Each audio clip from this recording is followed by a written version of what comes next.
인생이란 언제나 아이러니하죠. 가장 믿었던 사람이 가장 큰 상처를 주기도 하고 기대하지 않았던 곳에서 오히려 구원의 손길이 찾아오기도 하니까요. 사람의 욕심은 끝이 없고 그 욕심은 때때로 가장 가까운 사람을 향해 날카로운 칼날이 되어 돌아오기도 하죠. 여러분은 혹시 곁에 두었던 사람의 숨겨진 욕심 때문에 믿음과 사랑이 한순간에 무너져 내린 적이 있으신가요? 오늘 제가 들려드릴 이야기는 바로 그런 믿음과 배신, 그리고 예상치 못한 반전의 이야기예요. 과연 제가 맞닥뜨린 배신은 얼마나 컸는지, 그 끝자락에서 제가 다시 일어설 수 있었던 이유는 무엇이었는지, 지금부터 그 이야기를 시작해 보려고 해요. 저는 시골 마을에서 할머니와 함께 자랐어요. 제가 산 곳은 버스도 하루에 2번밖에 안 오는 진짜 외진 시골 마을이었어요. 계절 따라 논밭의 풍경이 달라지는 게 그나마 느낄 수 있는 유일한 변화였어요.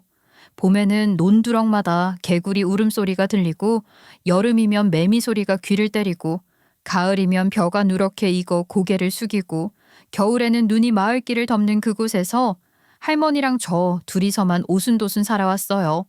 제가 처음부터 시골에 살았던 건 아니었어요.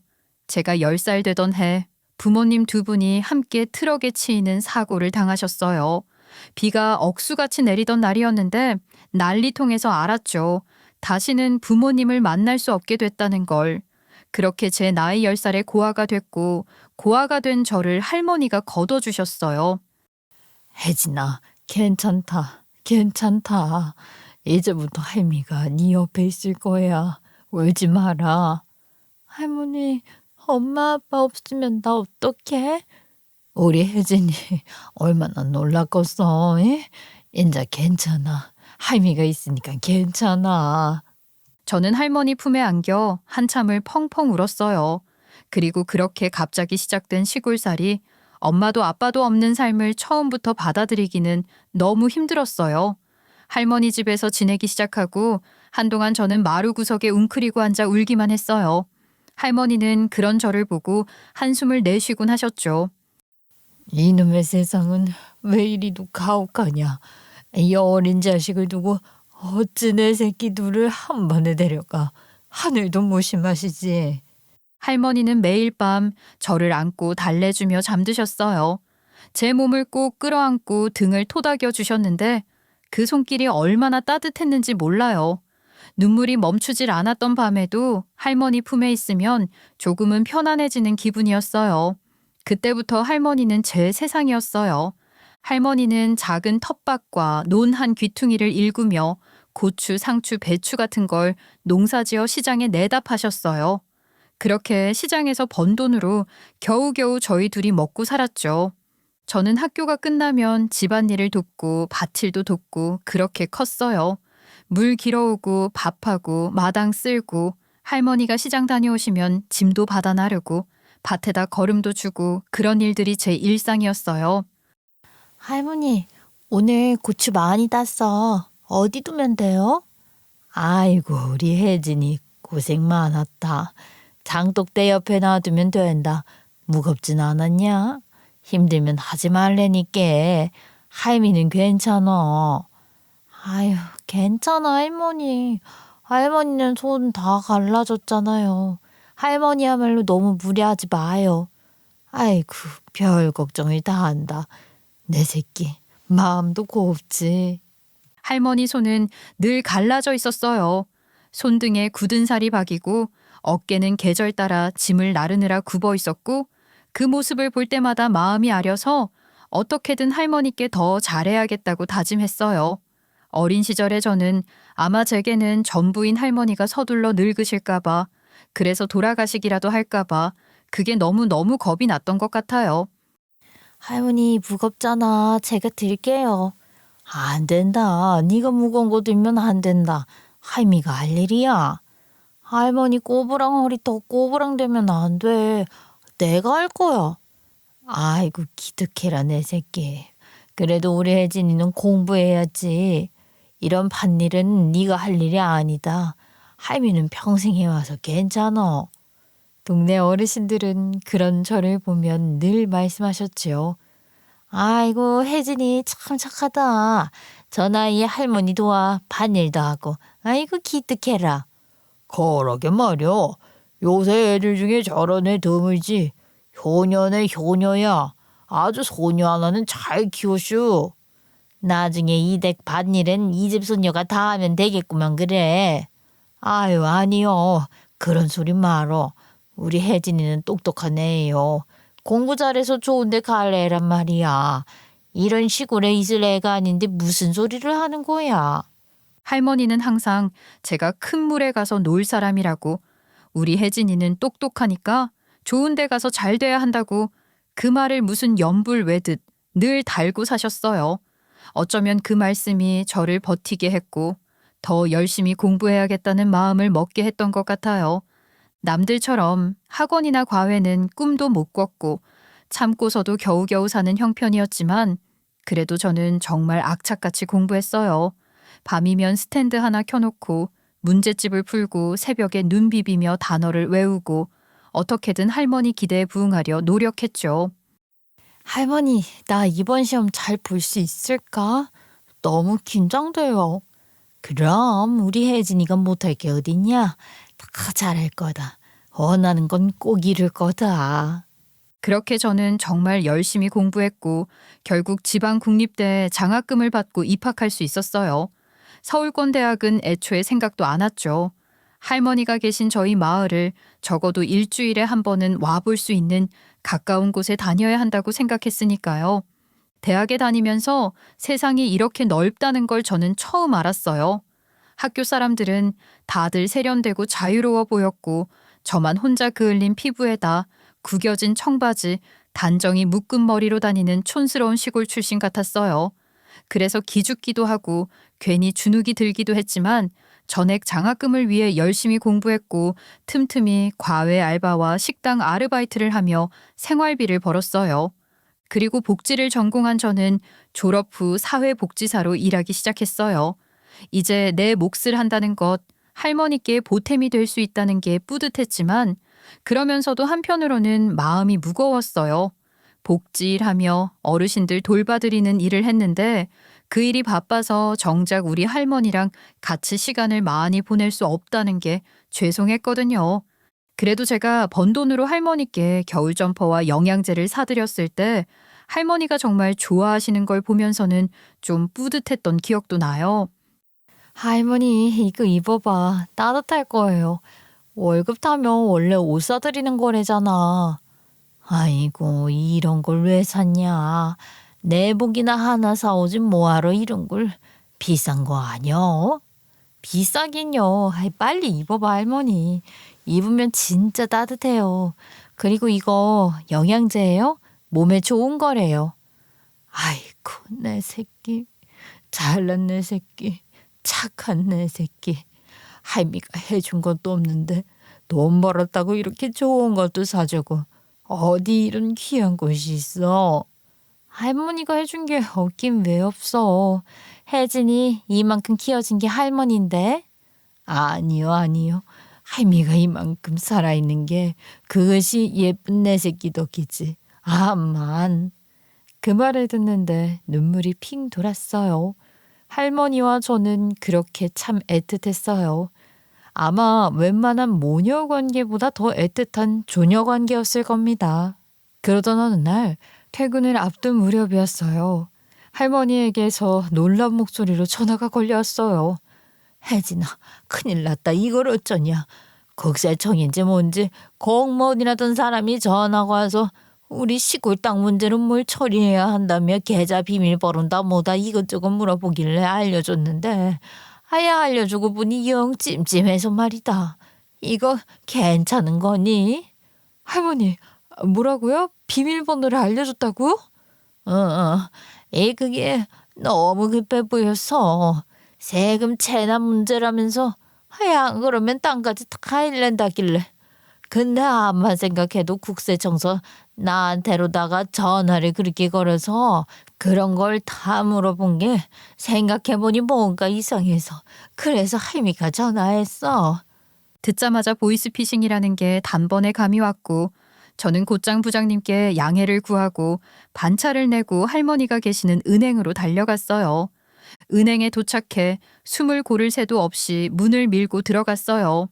은행 구석 자리에는 할머니가 잔뜩 웅크린 채 앉아 있었고 그 옆에 남자가 앉아 차분하게 설명을 이어가고 있었어요. 그때 처음 본 그 남자가 바로 남편이었어요. 할머니, 어떻게 된 거예요? 왔냐? 왔어. 아유, 일을 어쩌면 좋으냐. 할미가 괜한 짓을 해서 일을 우째야 돼. 아, 할머님 손녀분이신가요? 아, 네, 손녀 맞아요. 그래서 어떻게 된 거예요? 지금 무슨 상황인 건가요? 아, 일단 너무 걱정 안 하셔도 됩니다. 다행히도 큰 피해는 막았습니다. 할머님께서 전화를 받고 계좌 비밀번호를 말씀해 주셨는데 테스트로 시도한 극소액만 빠져나가고 이상거래 탐지 시스템에 걸려서 바로 출금 정지 조치했습니다. 통장 잔액은 그대로 보존되어 있고요. 정가 고마워요. 고마워. 내가 미쳤지. 내가 미쳤어. 보이스 피싱인지 뭔지 조심하라곤 내 새끼가 그렇게 알려주고 신신당부를 했는데 그걸 속은 내가 미쳤지. 할머님, 너무 걱정하지 마세요. 지금 상황으로 봐선 피해는 전혀 없어요. 근데 앞으로는 꼭 모르는 번호는 받지 마시고 돈 얘기 나오면 무조건 끊으셔야 돼요. 그러니까 할머니, 그런 전화 오면 절대 아무 얘기도 하지 말고 그냥 저한테 바로 전화 주세요. 알았죠? 그래야 나도 다 배워 알고 있어.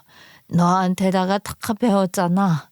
근데 순간적으로다가 다 언니가 된다 뭐다 하니 나도 정신이 없어서 미안하다 혜진아. 미안해요 총각. 아유 아니에요 할머님. 이렇게 바로 오신 것도 너무너무 잘하셨어요. 오히려 대응이 아주 잘 되신 거예요. 혹시나 해서 고객센터에서도 계좌 잠금 걸어놨고 카드도 정지했으니 오늘은 걱정 안 하셔도 됩니다. 상황을 들어보니 협박범들이 농지 관련 세금 체납을 빌미로 계좌 동결을 운운하며 겁을 주었고 그 말을 믿은 할머니가 통장 번호와 비밀번호까지 알려준 거였어요. 이미 누군가가 인터넷 뱅킹으로 돈을 빼가려고 시도했지만 남편이 이상 거래를 감지해 출금 정지 조치를 해둔 덕분에 큰 피해는 막을 수 있었던 거였고요. 할머니는 자신이 당황해 이런 일을 저질렀다는 죄책감에 울먹였고 저는 그런 할머니를 바라보며 가슴이 먹먹해졌어요. 남편은 그런 저희를 보며 조용히 설명을 이어갔어요. 앞으로는 모르는 번호는 절대 받지 말고 돈이나 땅 얘기를 하면 무조건 끊으라고 주의사항까지 알려주었고 할머니는 그제야 긴장을 풀고 안도의 한숨을 내쉬었어요. 정말 감사해요. 이렇게까지 도와주시고. 아닙니다. 당연히 해야 할 일이라서요. 손녀분도 많이 놀라셨죠? 네. 아, 진짜 숨이 막히는 줄 알았어요. 이런 상황은 또 처음이라. 근데 저희 때문에 퇴근이 너무 늦어지셔서 어떡하죠? 죄송해요. 아, 별 말씀을요. 제 일인데요. 오늘은 일단 무사히 넘어갔으니 너무 걱정하지 마시고요. 혹시나 이후에 비슷한 전화 오면 꼭 알려주세요. 제가 도울 수 있는 건 최대한 도와드릴게요. 은행 영업시간이 끝날 때까지 남아있던 남편은 할머니의 떨리는 손을 꾹 잡아들이며 괜찮다고 다독였고 저에게는 다행히도 빠르게 오셨다며 안심하라고 웃어주더라고요. 아이고 고마워요. 은행 다니는 사람이 이렇게 친절하기도 하구나. 덕분에 큰일 막았네. 이 총각 아니었으면 진짜가 어쩔 뻔했어. 아닙니다 할머님. 꼭 필요한 일을 했을 뿐이에요. 앞으로도 궁금한 거 있으면 언제든 찾아주세요. 저도 감사드려요. 정말 큰 은혜를 입었어요. 은행 문을 닫고 나와 할머니를 모시고 집으로 향하는 길, 마음속에 남편의 얼굴이 계속 떠올랐어요. 그 침착했던 눈빛, 다정한 말투, 따뜻하게 웃어주던 미소가 자꾸 생각이 나더라고요. 감사 인사를 제대로 못했다는 생각에 작은 선물을 들고 은행을 찾았고 제가 건넨 명함으로 그날 남편에게서 연락이 왔어요. 그렇게 우린 자연스럽게 만나게 되었고 그날의 고마움으로 시작된 만남이었지만 한 번이 두 번이 되고 점차 연인 사이로 발전해 나가기 시작했어요. 그리고 시간이 지나며 남편의 성실함과 따뜻함, 그리고 함께할 때 느껴지는 안정감에 저도 모르게 마음이 열리기 시작했습니다. 처음엔 단순한 우연이라 생각했는데 하루하루 이 사람을 알아갈수록 제 인연이라는 생각이 들더라고요. 남편은 매번 작은 일에도 정성스럽게 설명해주고 또 할머니도 많이 도와주고 제가 미처 신경 쓰지 못했던 부분들까지 챙겨주었어요. 그런 모습들이 쌓이고 나니 이 사람과 함께라면 어떤 일이 닥쳐도 이겨낼 수 있겠다는 생각이 들더라고요. 할머니도 남편을 무척 좋아하셨어요.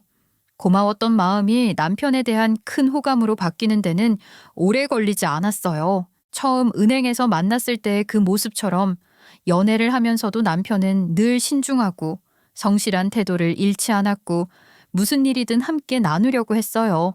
그리고 저는 그런 남편을 보며 이 사람과라면 미래를 함께해도 좋겠다는 확신이 들었죠. 그렇게 연애를 이어가던 저희는 결혼까지 하게 됐고 결혼 후 처음 3, 4년은 정말 평범하고 안정된 신혼을 보냈어요. 평범하고 소박한 삶이지만 더없이 좋았어요. 저는 저희 지역 복지관에서 사회복지사로 일하며 어르신 프로그램을 위주로 맡아 일했고 남편은 은행 창구 직원으로 묵묵히 자기 자리를 지키며 하루하루 열심히 살았어요. 남편은 고객들 응대하면서도 늘 차분했어요. 특히 힘든 어르신 고객들을 대할 땐 정말 따뜻했어요. 마치 저희 할머니를 대하던 그때처럼요. 오늘도 진상 손님 많았어? 아유, 우리 일은 늘 있지. 근데 어르신들이야 이해해야지. 요새 금융상품도 어렵고 스마트폰으로 다들 한다는데 그걸 어떻게 다 알겠어? 당신은 어땠어? 나도 뭐 할머님, 할아버님들 항상 도와드리려고 하지만 그래도 가끔 너무 소리 지르고 욕하는 분들 보면 맥이 빠지더라. 좋은 마음으로 하는 일인데도 가끔은 너무 화가 날 때가 있어. 당신은 안 그래? 그래도 어르신들이 여기까지 와서 뭐라도 물어보려고 하는 거잖아. 그냥 모습 보면 화내기가 어렵더라. 오죽 답답하시면 그럴까 싶기도 하고. 가끔 심하게 욕하는 분들도 결국 본인 뜻대로 안 되시고 도와줄 자식도 안 계시고 너무 외로워서 그런 경우들이 많더라고. 안 되셨지 뭐. 당신 진짜 천사 같아. 복지사는 내가 아니라 당신이 해야겠어. 아이 그러지 마. 나도 속으로는 아휴 싶을 때 많아. 근데 막상 앞에 앉아있는 분 보면 마음이 약해지더라고. 남편은 그렇게 사람 좋은 웃음을 지으며 말했어요. 저는 그게 좋았어요. 제가 처음 보고 반했던 그 소박함과 따뜻함이 남편의 미덕이었죠. 저흰 퇴근 후 함께 장을 보고 주말엔 할머니 집에 가고 서로 일상을 나누며 행복한 결혼 생활을 이어갔습니다. 그런데 그 평범했던 일상이 한순간에 뒤바뀐 건 남편이 은행을 그만두겠다고 선언했을 때부터였어요. 남편이 은행에서 7년 정도 일했고 이제 막 진급을 앞두던 시기였죠. 그런데 어느 날 갑자기 퇴근 후에 저를 앉혀놓고 은행을 그만두겠다고 말하는 거예요. 나 솔직히 요즘 너무 답답해. 대체 여기서 내가 뭘 하고 있는 건가 싶더라. 똑같은 숫자 노름하는데 누군 그 숫자 노름으로 10억, 20억씩 턱턱 벌고 나는 여기서 진상들 상대하면서 고작 월급 몇백 받는 게 전부고 이러다 그냥 평생 월급쟁이로 늙어 죽을 것 같아. 그렇게 생각하면 너무 답답해서 미칠 것 같다고. 당신답지 않게 왜 갑자기 그래. 안정적이고 오래 일할 수 있어 좋다며. 나도 그렇게 생각했고. 지금까지 아무 불만 없이 열심히 일해놓고 갑자기 왜 그래. 우리 할머니도 당신 보고 얼마나 믿음직하다 그러시는데. 알아. 나도 안다고. 근데 나도 이제는 새로운 길을 가보고 싶어. 아직 젊은 나이인데 언제까지 이렇게 야망 없이 월급쟁이로 살아야 하나 싶다고. 여보, 아무래도 지금이 아니면 안 될 것 같아서 그래. 실은 내 친구가 투자회사를 차렸는데 거기 들어오라고 연락이 왔어. 그래서 거기 들어가겠다고? 은행을 그만두고? 그런 위험한 선택이 어딨어. 위험한 거 아니야. 그쪽은 벌써 안정권 들어가고 친구는 작년에만 몇 억 벌었대. 여보, 나도 도전해보고 싶어. 나만 이렇게 월급쟁이로 살다가 끝나는 거 너무 억울해. 저는 처음에는 무슨 소리냐며 말렸어요. 그래도 은행이 안정적인 게 중요하지 않냐고, 적어도 큰 사고는 없잖냐고요. 남편은 계속 그런 저를 설득했어요. 언제까지 사무실에 앉아 월급쟁이로만 늙어 죽을 거냐. 이제는 조금이라도 더 나은 미래를 꿈꿔보고 싶다. 여보, 나 이거 안 하면 평생 후회할 것 같아. 나 진짜 잘해보고 싶어. 우리 둘 다 고생 안 하고 살려면 지금이 기회 같아.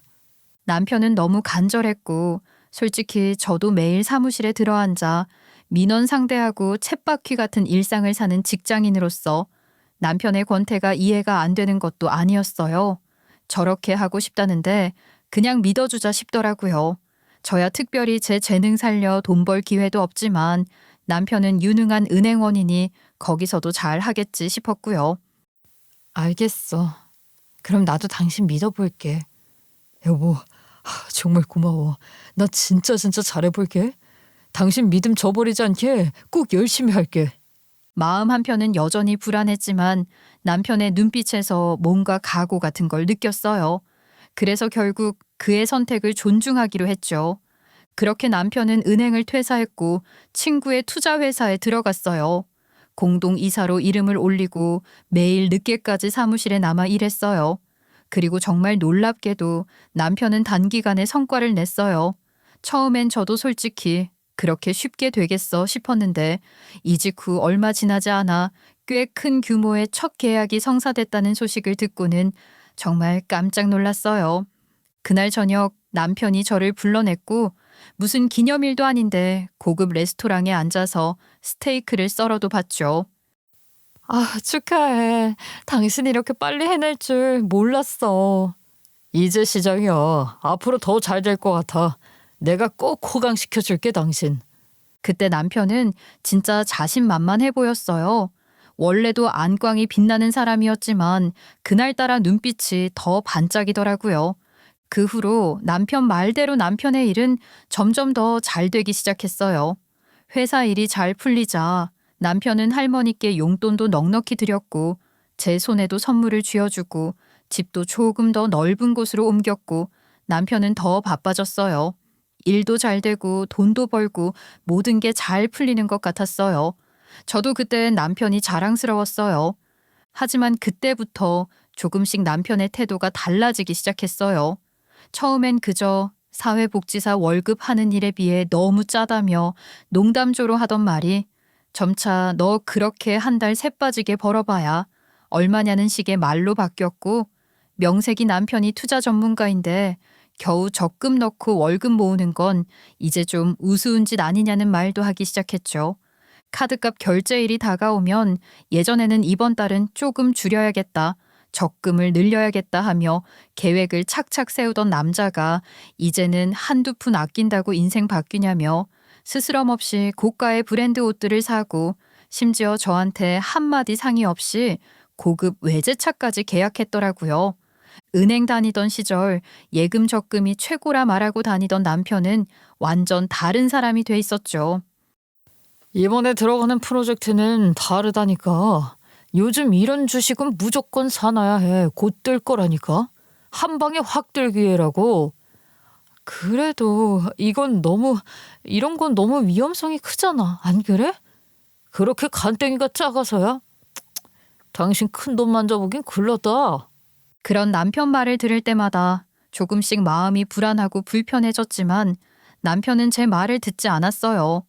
같이 할머니 뵈러 갔던 날 할머니가 제게 한방 타령하는 놈 치고 명긴 놈 없다, 최 서방 좀 잘 살펴라 하시며 걱정하실 정도였지만 이미 남편은 한방 신화에 취해 있었어요. 두 눈, 두 귀 다 막고 경주마처럼 돈에만 독이 올라 있었죠. 남편의 투자회사는 한동안 거짓말처럼 잘 나갔어요. 뭐 하나 계약될 때마다 웃돈이 붙었고 이게 돈 버는 맛이지라며 남편은 날마다 다른 세상을 사는 사람처럼 들떠 있었어요. 하지만 어느 순간부터 뭔가 남편에게서 정 같지 않은 낌새가 보이기 시작하는 겁니다. 계속 불안한 듯 주식 앱을 붙들고 있질 않나, 잠도 제대로 못 자고 설치지 않나, 투자자들 전화에 어쩔 줄 몰라 하며 쩔쩔매질 않나. 제가 걱정돼서 무슨 일이냐 물으면 그냥 원래 이쪽 시장이 다 그런 거야. 신경 쓸 거 없어 라며 말을 흐리기 일쑤였어요. 하지만 보통 일이 아닌 건 짐작할 만했죠. 어느 날은 집에 들어오자마자 넥타이도 풀지 않은 채 무너져 소파에 앉더니 한참을 멍하니 있던 날도 있었고 전화를 받고 한밤중에 나가기도 했어요. 점점 조금씩 말수가 줄어들고 무언가를 숨기는 듯한 태도가 많아졌어요. 결국 남편을 붙잡아 놓고 다그쳤어요. 도대체 무슨 일이야? 왜 요즘 그렇게 불안해 보여? 그냥 일이 좀 많아서 그래. 아이, 별일 아니야. 그냥 일이 많아서 그런 얼굴이야? 밤마다 전화 받고 나가고 잠도 못 자고 주식 앱만 들여다보고 이게 그냥 일이 많아서 그런 거야? 바른 대로 말 못해? 그게 사실은 우리 집만 빼놓고 싹 다 너 투자한 주식이 상장 폐지되게 생겼어. 게다가 그 종목을 투자자들에게 추천까지 했던 바람에 일이 더 커졌어. 미안해. 뭐라고? 아니, 어떻게 그렇게 간덩이 큰 짓을 해? 그 일로 남편은 일 수습하느라 집에 들어오지도 못하는 날들이 많았고 사고 친 걸 메꾸느라 그나마 있는 돈마저 가져다 쓰느라고 땡전 한 푼 못 가져오는 채 몇 개월이 이어졌어요. 그 이후로 저희 부부는 말다툼이 잦아졌습니다. 저는 당장의 생활비 걱정에 마음이 쫓기는데 남편은 조금만 버티면 다 해결된다며 근거 없는 낙관론만 반복했어요. 낙관론이 문제가 아니라 더 큰 문제는 남편이 아직도 한 번만 더 기회가 오면 된다는 이상한 기대를 품고 있다는 거였어요. 이 정도가 됐으면 정신을 차려야 하는 거 아니야? 한방 타령하다가 골로 가게 생겼는데 아직도 한방 타령을 한다는 게 믿기지가 않네. 그럼 지금 이 문제를 다달이 몇백 달이 네 월급으로 때우리? 당신이 그렇게 무시하는 그 몇백 달이 월급이나 가져와 보고 말해. 한 방 하더니 한 방에 다 이뤄놓고 어디서 잘난 척이야. 결국 그 일들로 다툼이 이어지며 둘 다 말도 안 하고 서로 핸드폰만 들여다보는 날들이 이어졌어요. 저 사람은 왜 자꾸 더 가지려다 이 모양이 됐을까? 왜 그냥 그렇게 평범하게 소박하게 살던 때로 돌아갈 수 없을까? 그런 생각들을 하며 낙담만 하게 되더군요. 그래도 그나마 다행인 건 남편과 남편 친구가 무너진 회사를 완전히 포기하지 않고 발로 뛰어다니며 손실을 조금씩 메우게 됐다는 거예요. 다른 투자처도 찾고 회로를 찾아내 다행히도 손해본 금액의 3분의 1 정도는 회수할 수 있었죠. 하지만 회사는 이미 평판이 한참 떨어져 있었어요. 솔직히 그럴 만도 하지 않겠어요. 한 방 터트리려다 투자자들 돈을 다 날려먹을 뻔했으니까요. 그렇다 보니 계약도 뚝 끊기고 남편은 결국 회사 파산하고 다시 시작해야 하나를 고민하기 시작했죠. 그리고 그 무렵 저희 할머니가 무리하게 바디를 하다가 허리를 삐끗하시는 일이 생겼어요. 처음엔 그냥 찜질 좀 하고 누우면 괜찮아지시겠거니 생각했는데 갈수록 통증이 심해지시더라고요. 결국 병원에 모시고 갔는데 담당 의사가 MRI 사진을 들고 와서는 디스크가 심각하게 터졌고 긴급 수술을 해야 한다고 하는 거예요. 할머니, 수술해야 한대. 상태가 너무 안 좋아서 더 미루면 큰일 난대요.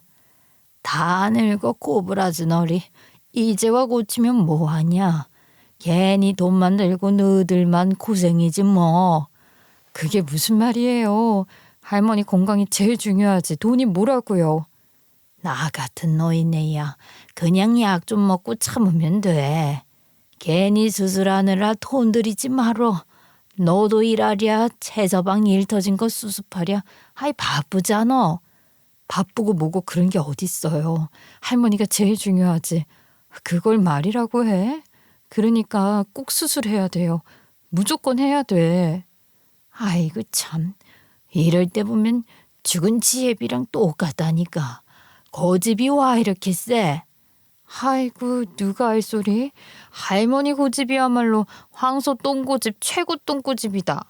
할머니는 그렇게 수술 안 받겠다 버티고 버티다가 결국 제가 우기고 또 우겨서 수술을 받게 되셨어요. 근데 디스크 수술이라는 게 생각보다 훨씬 큰 수술이더라고요. 수술 시간도 길었지만 연세도 있으시다 보니 회복도 더딘 편이었고 결국 병원에 꽤 오래 입원해 계셔야 했어요. 그때부터는 퇴근하고 병원 가는 게 제 일과였어요. 가서 할머니 식사 챙기고 손잡아 드리고 말벗도 해드리고. 근데 그 몇 달 기간 동안 병원에 남편은 딱 한 번 왔어요. 그것도 수술 끝나고 몇 주 지나서 그것도 잠깐 병실에 휙 들어왔다가 서랍장 위에 있는 과일 하나 들여다보고는 몸은 좀 어떠세요 하고 묻고 한 5분인가 있더니 바로 가버리더라고요. 당신 바쁘다 하고 이제 와보더니 이러고 가겠다고? 아이, 어쩔 수가 없어. 회사 일이 있어서 바빠 죽겠는데도 얼굴만 비추려고 내 딴엔 성의 내서 온 거야. 그렇게 잠깐 보고 가면 뭐하러 와. 할머니가 얼마나 기다리셨는데. 아이 어쩌라고 바쁜 걸 어떻게 그럼. 회사 일이 산더미야. 나도 죽겠다고. 그렇게 한 번 병원 왔다 간 게 끝이었어요. 그 뒤로는 할머니 퇴원할 때까지도 단 한 번, 진짜로 한 번도 안부를 묻지 않더라고요. 할머니 퇴원 날에도 연락 한 통 없었고요.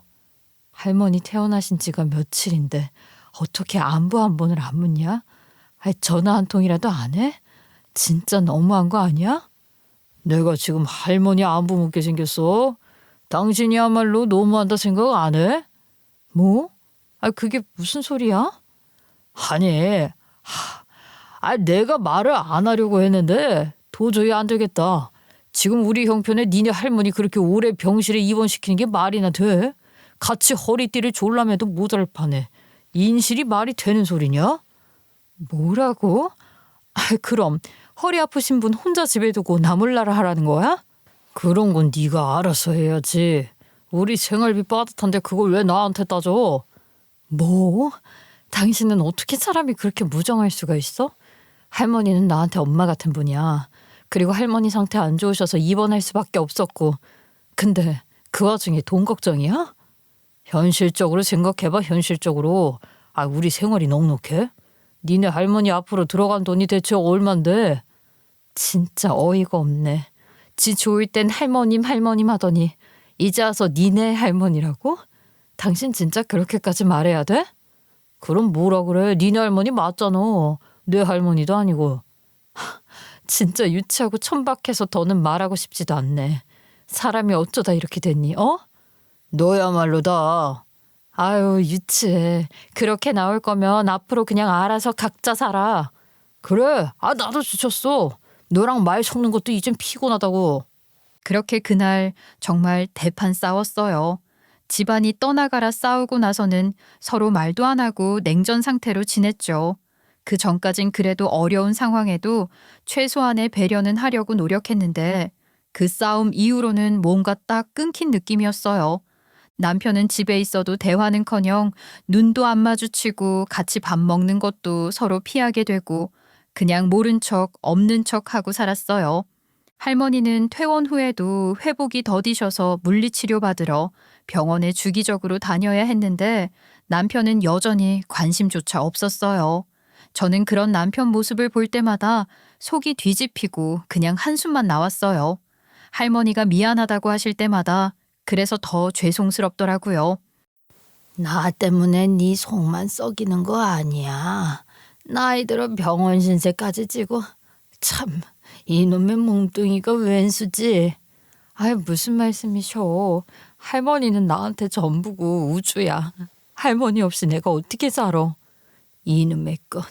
내가 뭐 네 전부요. 그냥 늙은이 하나 불과하지. 아니에요. 저한테 세상 누구보다 소중한 분이에요. 그러니까 할머니는 그냥 잔소리 말고 치료 열심히 받으세요. 아휴, 미안해서 그렇지 미안해서. 너만 이렇게 고생이니. 한편 남편은 그 무렵 밤낮으로 컴퓨터 앞에 앉아 모니터만 들여다보고 있었어요. 식탁에 앉아 밥을 먹다가도 한 손으론 마우스를 이리저리 움직이며 뭔가를 검색했고 새벽까지 부동산 관련 보고서며 지역개발 기사들을 프린트해 오려 붙이는 모습도 보였어요. 아침에 일어나면 식탁 위며 냉장고 옆이며 온통 신문 스크랩이랑 지도, 통계표들이 흩어져 있었고요. 말도 안 하고 지낼 때라 저는 그냥 슬쩍슬쩍 엿보기만 했는데 뭔가 또 투자를 준비하는 낌새가 보였어요. 책상 서랍엔 부동산 컨설팅 업체 명함이며 부동산 중개인 연락처 메모지가 잔뜩 들어있었고 핸드폰 통화 기록엔 부동산 관련 통화가 줄줄이 찍혀 있었어요. 알고 보니 주식에서 큰 손실을 본 뒤로 남편과 동업자는 투자 회사를 살릴 새로운 한방을 찾겠다며 부동산 쪽으로 사업 방향을 틀고 있었던 거였어요. 특히 부동산 시장에서 규제 완화다, 개발 호재다 하는 얘기가 돌 때마다 특정 지역 땅값이 순식간에 뛰어오르는 걸 보며 남편은 미친 듯이 정보를 모으고 사람들을 만났죠. 투자금이 말라가는 상황에서도 이번이 마지막 기회다. 이번에만 잘 되면 다시 일어설 수 있다며 저희 지역 땅이 재개발 후보지라는 풍문이 들리자 더 집착하기 시작했죠. 그러거나 말거나 저는 할머니 걱정이 최우선이었어요. 할머니 허리 수술 후 회복도 더디고 이제 농사일은 그만두셔야겠다는 생각이 하루에도 12번씩 들었어요. 그래서 오래 고민해오던 걸 남편에게 통보하듯 말했어요. 이제 할머니 힘든 농사일 다 그만하게 하고 논밭도 다 정리하고 마당까지 싹 허물어서 전원주택 하나 잘 지어드릴 거야. 집안에서도 편하게 지내실 수 있게 시설도 잘 갖춰서. 평생 고생만 하셨는데 이제라도 편하게 모셔야지. 와, 기가 찬다 기가 차. 남편은 제 말이 끝나기가 무섭게 자리에서 벌떡 일어나더니 헛웃음을 터뜨리며 식탁 위에 봉투를 툭 던졌습니다. 뭐 하는 거야? 이게 뭐야? 뭐긴 뭐야? 이혼 서류지? 안 그래도 내가 이거 언제 너한테 던질까 벼르고만 있었는데 잘 됐네. 니네 할머니 모시고 싶으면 네 돈으로 네가 해. 나한텐 강요하지 말고. 지금 농담하는 거야? 갑자기 이혼 서류라니. 당신 제정신이야? 아, 제정신이지. 오히려 너나 좀 정신 좀 차려라. 그 늙은이 때문에 우리 집안 거덜나는 거 안 보여? 지금 그 늙은이라고 했어? 할머니한테 지금 뭐라고 한 거야? 그래, 그 잘난 니네 할머니. 아, 그 노인네 끼고 평생 살아 이년아. 남편 놈은 그렇게 막말을 하고는 서류를 펼쳐 보이며 손가락으로 사인란을 툭툭 두드렸어요. 야, 빨리 도장이나 찍어라. 사람 짐 빠지게 하지 말고. 진짜 이게 뭐 하는 짓이야 지금? 미쳤어? 이게 사람이 할 짓이야? 구질구질한 밭농산이 뭐냐. 아주 꼴도 보기 싫은데. 이제 그 중늙은이 수발하는 돈도 쓰시겠다. 아이, 어림없는 소리. 그래? 그래, 그러자고. 누가 아쉽대? 이혼? 좋아. 하면 하는 거지. 내가 도장 지금 당장 할머니? 그렇게 대판하고 있는데 그 순간 할머니가 집으로 들어오셨어요. 절대 오지 말라고 했는데도 손녀랑 손주 사위 주겠다고 김치며 각종 야채를 바리바리 싸들고 오신 거였어요. 그렇게 아픈 허리에도 기어코 왔더니 목격하신 게 그런 장면이라니. 불효도 그런 불효가 없었죠. 너무 죄송스러워 할머니만 부르며 서 있는데 천천히 걸음을 옮기시던 할머니는 저랑 남편 사이에 놓인 서류를 주워 들고는 한참 숨을 고르셨어요. 그리고는 제 손에서 도장을 빼앗아 떨리는 손으로도 힘있게 도장을 꾹꾹 눌러 찍으셨어요. 할머니, 이게 무슨 서류인지 아세요? 안다. 이혼 서류지. 내 손녀랑 확실히 이혼하는 건 맞지 자네? 남편은 그 광경을 보고 처음에는 멀뚱히 서 있다가 서류에 찍힌 도장을 보더니 입꼬리를 비틀며 비웃었어요. 예, 아주 전현 대신 노인네가 속 시원하게 일 처리해 주시네. 일은 일사천리로 하는 게 좋지. 자, 당장 갖다 내자고. 할머니는 서류를 챙겨 저한테 내미셨어요. 저는 그 서류를 받아들고 말문이 막혀서 아무 말도 못하고 있었어요. 할머니는 저를 똑바로 보시더니 담담하게 말씀하셨죠. 이제 됐다. 니네 인연은 여기까지야. 저 인간이 무슨 짓을 해왔는지는 내가 다 몰라도 사람 마음이라는 게 다 보인다. 저런 놈이랑은 더 이상 엮이지 말고 너는 그냥 네 삶을 살아. 잘 살면 돼. 너는 네 삶 살면 돼. 그놈한테 앞으로도 미련될 거 없다. 알겠어? 그렇게 말하고는 할머니는 가방을 열어 뭔가를 꺼내셨는데 그 안에서 나온 건 두툼하게 묶인 서류 뭉치였어요. 뭐지 싶어서 펼쳐보는데 등기부 등본이며 땅 명세서, 거래 기록, 오래된 개발 계획서 자료들이 차곡차곡 정리돼 있더라고요. 이게 다 뭐야, 할머니? 개발 계획서? 이거는 또 최근 거네요? 그 순간 남편도 뭔가 심상치 않다는 걸 느꼈는지 자리에서 일어나 다가오더니 서류를 힐끔 보더라고요. 그러다 한 장 한 장 넘겨지는 서류를 보고는 갑자기 외마디로 소리를 질렀어요. 뭐야? 이게 다 뭐야? 잠깐만, 이거 아니? 남편은 손이 부들부들 떨리기 시작했고 얼굴이 급격히 창백해지더니 숨을 가쁘게 내쉬었어요. 저는 아직도 무슨 상황인지 이해가 안 돼 멀뚱히 서 있었는데 할머니가 가만히 말씀하셨죠. 그래, 이 땅들 다 내 거야. 몇십 년 전부터 묵혀두고 있었다. 뭐라고요?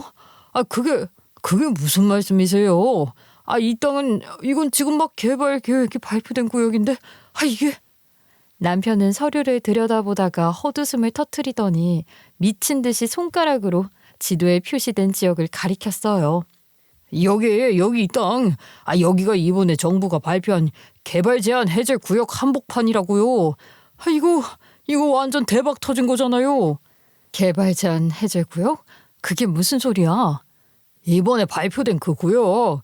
이거 지금 난리 난 거잖아. 평당 가격이 지금껏 몇천 원도 안 되는 껌값이었던 게 이번 발표 나고 나서 바로 수천 배로 뛰었단 말이야. 뭐? 그럼 이 땅이? 맞아, 이거야. 바로 이 땅이야. 우리 회사에서도 지금 이 땅이 마지막 기회라고 여기 투자만 성공하면 다시 일어설 수 있다고 눈에 불을 켜고 알아보고 있었단 말이야. 할머니는 그런 저희를 천천히 바라보다가 담담히 말씀하셨어요. 그땐 아무도 안 알아봤지. 그 땅들 몇십 년을 개발 제한 구역이라고 편말만 써붙여두고 세금만 꼬박꼬박 나가고. 그래도 나는 놔뒀어. 다 때가 있는 법이니까. 남편은 그 말을 듣자마자 얼굴이 굳어졌고 입술을 달달 떨며 저를 향해 손을 뻗었어요. 잠깐만. 그거 잠깐만 줘봐. 나도 좀 봐야지. 할머님, 저도 봐야죠. 이거 중요한 자료잖아요. 뭐 하는 거야? 손 치워. 왜 당신이 이걸 봐? 무슨 소리야? 이거 우리한테도 중요한 거잖아. 이거만 있으면 우리 세 식구 다 잘 살 수 있단 말이야. 할머니는 남편의 손길이 닿기도 전에 서류를 재빨리 가방에 넣고 지퍼를 잠그셨어요. 새 식구는 뭐가 새 식구야. 방금 도장 찍었는데 자네 손으로 찍어서 내밀지 않았는가? 남편의 손은 허공에서 멈칫하다가 허겁지겁 할머니 앞에 무릎을 꿇고 주저앉았고 목 떨미며 귀까지 벌겋게 달아오른 얼굴로 숨을 헐떡이며 눈을 굴렸어요. 할머님, 제가 잘못했습니다. 제가 잠시 미쳤었나 봐요. 정말 제가 정신이 나갔어요. 제발 저 한 번만 도와주세요. 그 땅만 있으면 손에 다 만회하고도 남아요. 그럼 저희 세 식구 다시 일어설 수 있어요. 제발 부탁드립니다. 살려주세요. 한 번만 용서해 주시고. 할머니는 팔짱을 낀 채 남편을 내려다보시며 아주 차갑게 말씀하셨죠. 이혼 서류는 지금부터 유효하지. 자네는 이제 내 식구가 아니야. 남편은 그 말을 듣고 입만 떡 벌리고는 말을 잇지 못했어요. 입술이 파르르 떨리더니 금방이라도 울 것 같은 표정이더라고요. 언제는 쓸모없는 늙은이라고 무시하더니 이제 와서 무릎 꿇고 비는 게 웃기지도 않네. 나더러 연연거릴 땐 언제고? 미안해, 여보. 미안해. 제발 나 잠깐만 정신이 나갔었어. 내가 잘못했어. 한 번만 봐줘. 제발, 여보. 이 손 안 치워? 남편은 울먹이며 제 바지자락을 붙잡아댔고 저는 그 손을 발로 휙 걷어찼어요. 그대로 나가떨어진 남편 놈은 무릎을 꿇은 채 손으로 얼굴을 감싸고 완전히 무너진 듯 흐느끼기 시작했어요. 하지만 그 모습이 애처롭다기보단 그냥 한심하고 초라해 보였어요. 할머니는 그런 남편을 잠시 내려다보더니 차갑게 말씀하셨죠. 사람이 가질 자격이 없는 걸 욕심부리면 이렇게 되는 거야. 결국 남편은 주저앉은 채 울음을 터뜨렸어요. 꺽꺽거리는 울음소리가 집안에 울려 퍼졌죠. 그 집을 나온 후 전 할머니에게 물었어요. 할머니, 근데 그 땅이 뭐예요? 나는 그런 거 있는 줄도 몰랐는데. 할머니는 한참 제 손등을 쓰다듬으시다가 입을 여셨어요. 오래전부터 내려온 우리 뒷산 땅이지. 네 아버지 물려주려고 했던 건데 그리 안 돼서 내가 들고 있었어. 그 땅이 뒷산 전체라고요? 저는 할머니가 갖고 있는 게 그냥 논밭이랑 집 정도인 줄 알았는데. 뭐 전에는 그냥 맨산뿐인 땅이니 갖고 있어봐야 별 중요하지도 않았으니 그랬지. 그럼 그 땅 개발된다던 얘기는 진짜예요? 그렇대. 마을에서도 말들이 많어. 건설사에서 연락도 왔고 그냥 우리 할아버지 할머니 때부터 전해받은 동네 뒷산인 줄 알았는데 보상금이 수십억이라나 뭐라나. 할머니는 가만히 저를 바라보시다가 가방을 열어 서류 봉투를 꺼내셨어요. 그리고 제게 내미셨죠. 자, 이거 다 네 거다. 네 앞길 잘 닦아라. 할머니, 무슨 소리야. 이건 나 혼자 가질 수 있는 돈이 아니에요. 어떻게 그런 걸 저한테 주시겠다고 하세요. 나야 뭐 다 늙었고 너라도 편하게 살아야지. 그 돈으로 좋은 데 사고 좋은 거 하고. 그게 무슨 소리야. 할머니 또 이상한 고집 피우신다. 이건 할머니 거잖아. 할미 건 다 네 거요. 그런 말 말어. 그렇게 저희는 또 한참을 옥신각신했죠. 디스크 수술 때처럼요. 그러다 제가 아이디어를 냈어요. 할머니, 그럼 이렇게 해요. 그 땅 판 돈의 절반은 지역 어르신들 복지센터 짓는 데 쓰고 나머지 절반은 할머니랑 저랑 같이 살 집 짓는 데 쓰는 거예요. 넓은 마당 있는 전원주택으로요. 복지센터라고? 할머니, 그 돈 갖고 우리만 잘 먹고 잘 살자 그러실 분 아니시잖아요. 동네 어르신들한테도 이 땅 판 돈이 두루두루 잘 쓰이면 할머니도 보람 있으시고 나도 좋고 동네에도 좋고 다 좋은 거 아니겠어요? 제 말이 꽤 설득력이 있었는지 며칠 밤을 새우다시피 말다툼을 하고 또 이야기하다가 결국 그 결정으로 가닥을 잡았어요. 그렇게 마을 한쪽에 복지센터 공사가 시작됐고 작은 언덕 위에는 할머니와 제가 함께 지낼 새 전원주택 설계가 들어갔어요. 저는 설계도를 보며 할머니랑 무슨 나무를 심을지, 마당엔 어떤 벤치를 놓을지 이야기를 나누며 정말 오랜만에 가슴이 벅차오르는 기분을 느꼈어요. 이게 진짜 저희의 새 출발이 될 것 같다는 그런 기분이었죠. 한편 남편과의 이혼은 생각보다 빠르게 끝났어요. 저는 남편이 더 이상 제 인생에 발을 들일 수 없도록 모든 권리관계를 깨끗하게 정리했어요. 남편은 처음에는 이혼을 막아보겠다고 어설픈 말로 애원했지만 할머니 땅이 팔린 걸 알고 난 뒤부터는 그 애원조차 하지 못하고 결국 조용히 서류에 도장만 찍었어요. 그 후로 전 남편의 회사는 걷잡을 수 없이 무너졌어요. 마지막 남은 투자 자금까지 잘못된 땅 매입 계약에 묶이면서 한꺼번에 날아갔고 이번 것만 되면 일하며 매달리던 마지막 한 방도 허망하게 끝나버렸어요. 업계에서는 이미 투자자들끼리 그놈한테 투자하면 인생 거덜난다는 얘기가 공공연하게 돌 정도였어요. 결국 전 남편은 투자 실패와 손해배상 소송에 휘말려 파산 신청까지 하게 되었고 연락도 끊긴 채 어디론가 사라졌다는 말만 들렸어요. 전 남편이 마지막으로 남긴 건 미안하다는 한마디였지만 그 말조차 공허하게 들렸어요. 그 뒤로도 남편의 소식은 두어 차례 들려왔는데 투자 실패 후 손해배상 소송에 시달리다가 파산 신고를 했고 결국 가족들마저 손절하며 잠적했다는 이야기였어요. 결국 놈은 자신의 욕심에 스스로 무너진 거였고 이제 제 인생과는 아무 상관없는 인간이 됐죠. 저는 할머니와 함께 새로 지은 집에서 새로운 삶을 시작했어요. 허리도 안 좋으시면서 농사 작게라도 안 짓고는 못 사신다는 할머니 고집에 마당에는 작은 텃밭을 일궈 상추를 심었고 복지센터 공사 현장도 어느새 골조가 올라가기 시작했어요. 할머니, 거 봐. 다 잘 해낼 수 있다니까요. 복지센터도 이제 뼈대가 다 올라왔고 마을 분들도 엄청 좋아하시잖아요.